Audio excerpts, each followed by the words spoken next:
All right, guys, we are back again with the PEM podcast, and I've been on the road for a while. I just got back from Denver PsyCon, the psychedelic convention trade show that was there at the Denver Convention Center, and it went really well. Would like to see PsyCon promote a little more and get some more attendees showing up to see booths and see what businesses are doing. So it's more like a business-to-business engagement is what it mostly was. I spoke there about the 8 root fundamentals of mental, emotional, and spiritual skill development, and also my past and history with psychedelics a tiny bit. I didn't go into trip stories and things like that. But it was a good trip, and the business is building, and so that was cool. On top of that was an interesting drive through Utah. I was carrying a lot of materials.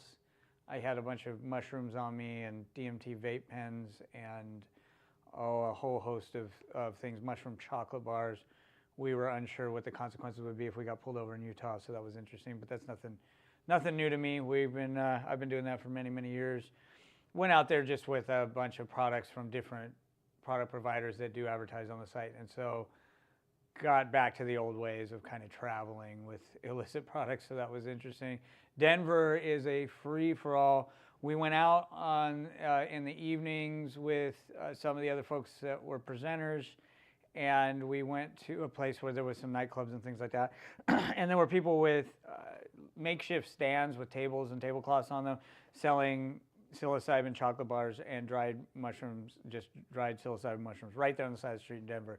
So Denver's pretty gung-ho about this whole thing. That was really interesting. What do we have here?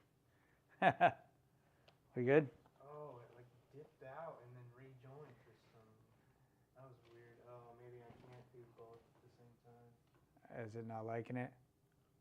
It's either live on X or either live on TikTok or what? Yeah. TikTok's a tyrant. Yeah. Let's see if it happens again. I'll stop one of them. Okay. So anyway, it was just interesting to see the legal climate in Denver, in Colorado. Went around talking even to some of the people within cannabis dispensaries and things like that. Met a gentleman who had all but cured his schizophrenia with psilocybin, so that was an interesting story. He was microdosing, but it turned out that macrodosing was actually more effective for his particular schizophrenia that he was dealing with.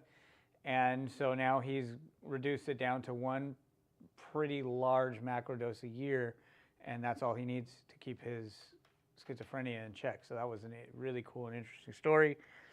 Came back, and I wonder what you guys' take is on astrology, the moon cycles. How do you think that affects things, the seasonal changes? I wonder what you guys think. I think it has an effect. I feel it. I feel changes with the seasons. I feel emotional changes. I feel all kinds of things. We lost a couple of people. I lost someone who just passed away just like 3 days ago. Was sort of a childhood sweetheart of mine that I kind of had a crush on. She died of colon cancer. Seems like it was kept a secret. I hadn't talked to her in more than 10 years, I believe, and so it was quite a shock. So just really interesting. We went through this massive kind of blue moon. There won't be another one like it until 2037, I believe. And I felt a lot of them, just energetic, emotional changes.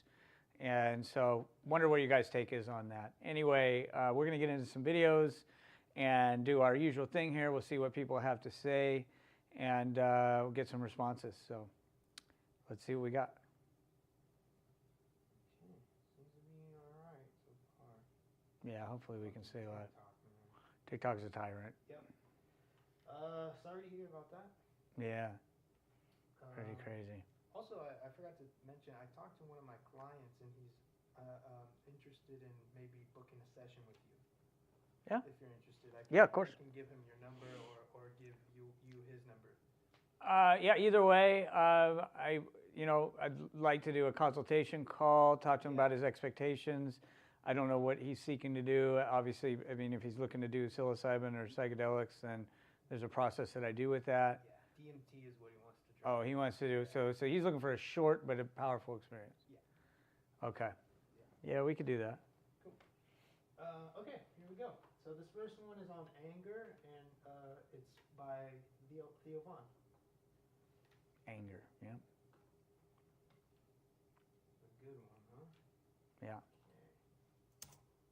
It's like something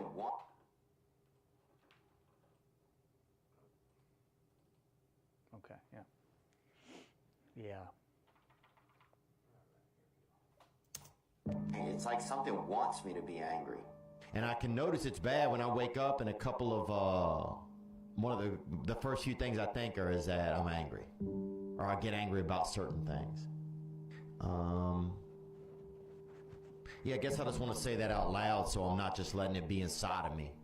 Sometimes if I let things just stay inside of me and I don't say them out loud, then it's like they win. You know, and I wish, you know, I've even been asking my anger, why are you here? What do you want? Because sometimes it does feel like it's like a ghost of something that happened. Or a ghost of some desires. I don't know what it just feels like a thing that's just like, it's almost feel like it's haunting me. I don't know. Sometimes I feel like there's an infection in me. And this anger. So this is what the channel's about. We've been discussing this on and off from different angles for a while now. So the PEM podcast, the PEM stands for Pragmatic Ego Management, or if you like, mitigation, either or.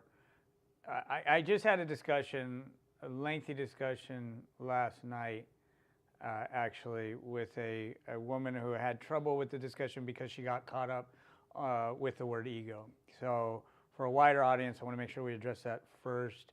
Ego can have a wide definition range that goes back to people like Carl Jung and Sigmund Freud and other extremely famous, notable figures from, psychiatry and philosophy in the past. And so that muddies the water a bit. The particular definition of ego that I'm utilizing would be pretty much exactly what Eckhart Tolle talks about in his 2 books that I read, and he probably has other books out there, but The Power of Now and The New Earth. And it's a particular type of self-important attitude that oftentimes we associate with arrogant people, but actually it's more complex than that, and very shy people have the same ego, just the flip side of that coin. It's important to understand that there's this very specific definition, and some people get so hooked in the definition and that was the experience I went through with this woman, where she finally used a word dogma, and what she was using that word in relationship to were people's beliefs and how that's causing suffering. What we're talking about is something that's causing suffering. In this case, it's Theo Vaughn's anger. And he says some very interesting things there. He says, sometimes it feels like something wants me to feel angry. What is that something? And what I'm saying that something is the ego. If you don't like the word, we have to come up with a different one. But it's in the way that Eckhart Tolle describes it, and it describes exactly what Theo Vaughn is talking about here. He describes a 2-part kind of structure of this thing that I'm calling ego. He describes the ego, and he describes something he calls the pain body. And the pain body would be related to our past traumas, the things that caused us pain that then instilled a reactionary response to stimulus around us. And that pain body can go back more than just our lifetime. It can go generationally. So if you were a Native American, or if you were African American, or if you were some group that was subjected to horrific things in the past, it can be handed down. And to use science to maybe describe that, we might say it was an epigenetic response. Perhaps we could look at it that way. If we're going to go into metaphysical discussions, then we'll look at what I think Theo Vaughn might be leaning towards here, because he uses a couple words that say that maybe he's leaning metaphysically here. Haunting, haunted. He feels haunted by something. He feels like something, like it or they. He says they a couple times, who want him to be angry. In my definition of ego, and my look at it, if I look through the Christian, Judeo-Christian lens, I would say that ego is Satan. It is Legion. It is Lucifer, the great trickster. And it's the attachment to identity that is the real problem. That attachment is anything that threatens that attachment, then can lead to some sort of response, in this case, anger. So in the way that Eckhart Tolle describes it, he explains that ego is part of what creates the pain body. The pain body is, or vice versa, in sustaining the ego. The pain body is, as I said, a result of these traumas, but it's directly linked with the ego. So then when we get into anger, I've been talking about this a lot, so this is perfect. I like to use a very easy analogy. This is one of the simpler ones. This can get far more complex than this, but I use a road rage analogy. My father was a notorious road rager, and I was a bit of a road rager as well, which is common when you're raised a certain way, unless you're aware enough of it. You know, you kind of have a couple paths in life. Sometimes you have the path where someone was raised by an alcoholic and they say, I will never drink alcohol because I've seen how horrible it is. And then sometimes you see the opposite, where someone was raised by an alcoholic and then they follow completely the same footsteps, become an alcoholic, and just kind of keep the ripple effect going. So for me, I started out very angry. I definitely was indoctrinated into anger and rage and that mindset from my father, and then did a bunch of psychedelics and had a powerful, one of my first awakenings to my anger problem was driving home from Burning Man in 2001. I had got a speeding ticket on the way to Burning Man, driving on the 395 through California, through small towns, through Bishop and those places. You have to be careful, and I got pulled over, got a ticket. Then, and I had drugs on me and everything else. And then coming home from Burning Man, I hadn't slept in 3 days and decided I was going to use LSD as sort of a stimulant, you know, a substitute for caffeine. And I was, at this point, desensitized to LSD because I've been taking it for a lot of that trip. And so I was taking enormous amounts of LSD. And I got up to where I was almost at 30 tabs of LSD. And I couldn't read a map because of that. So back then, this is before, you know, the technology we have. So we didn't have GPS. And I had a Thomas guide. And I missed a turnoff to get on 395 and ended up driving halfway to San Francisco. And I was furious and I was lost. And I had this anger while on a psychedelic, which is very unpleasant. And I was raging, like yelling, hitting the steering wheel. And so I turned around and I figured it out somehow. Well, I couldn't read the map, so I had to just turn around and decide I was going to feel my way back. There was no way to read the map. I can't explain it to you, but in the state that I was in, it was impossible. So started driving back to Reno, because what I wanted to find was a shortcut right where it would have been cutting, like taking the third leg of the triangle, but instead I had to just do that. So I'm flying, and I'm doing like 90, and I hit Reno, and I get pulled over again. And that pushed my rage like over the limit. And then while I was getting pulled over, and in such a negative emotional state that I could have easily gone to jail, this thing could have gone really bad. Who knows what could have happened? As the cop was approaching my door, Bob Marley's face popped up on my dashboard in all Technicolor, what do you call it? Hologram. He was like a hologram in all the colors of the rainbow. And he was like, his head was kind of rocking like it was in the wind, and his dreads were kind of flowing around. And he was like, you really need to relax. He's like, you're angry. And it was like, I'm not even going to, I don't have the Rastafarian accent, so I'm not going to try and imitate it, but it was in the Rastafarian accent.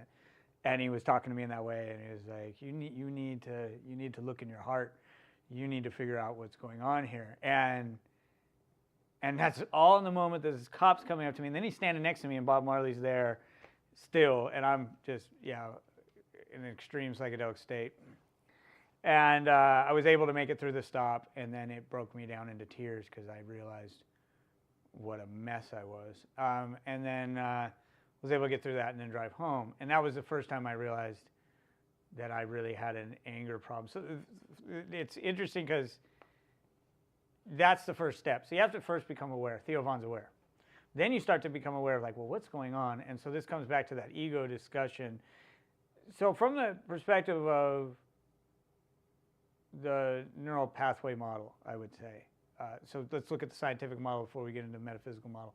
Neural pathways are kind of formed through reinforcement, right? So if we're looking at this thing that I'm calling ego, that might be a problematic word for some people, this thing is responsible for misery, in this case anger, but a whole host of other emotions that are responses to thoughts and beliefs within certain thoughts that are always attached to some sort of identity, and always completely obsessed with the past or the future and competition with others.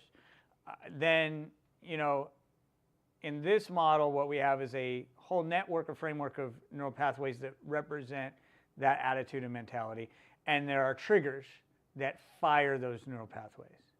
So those neural pathways fire, the electrical impulses and neurotransmitters facilitate an effect towards what's happening is reinforcing those pathways, and then the behaviors, thought patterns, reactions, emotions are a result of that neural pathway. Then whenever a trigger fires, then there's an extremely powerful urge to follow through the entire neural pathway framework. So I use an analogy. If we look at for some reason I'm kind of partial, I want to go to the Scottish Highlands or something like that. I'm partial to these grassy,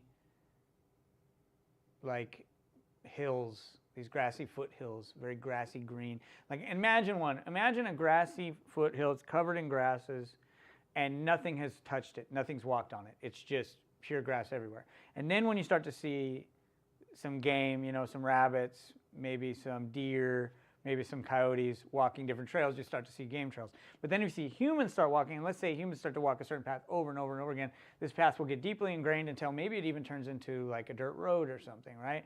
And then let's say you decide at some point that this is, for whatever reason, in this analogy, it's an analogy that we don't want that road there anymore, or it's negative for the environment. Who knows, who cares what the reasoning is, but we want that road to go away. We want those paths to go away. We want it to go back to its original untouched condition.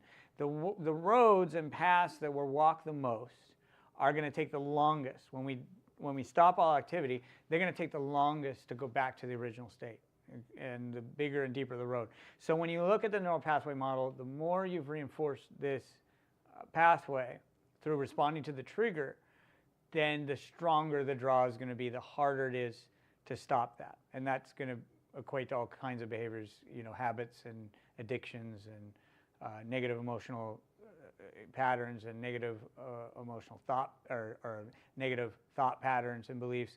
All of those are going to become deeply ingrained and harder to stop because there's a momentum. There's a momentum encapsulated in them. And so this is what's interesting is, this is why I disagree with psychiatry a lot of times. A lot of therapists out there that say, oh, avoid, we're getting the same problem now? Yeah, sorry. Yeah, it's okay. I'm just gonna cut this one. Yeah, cut it.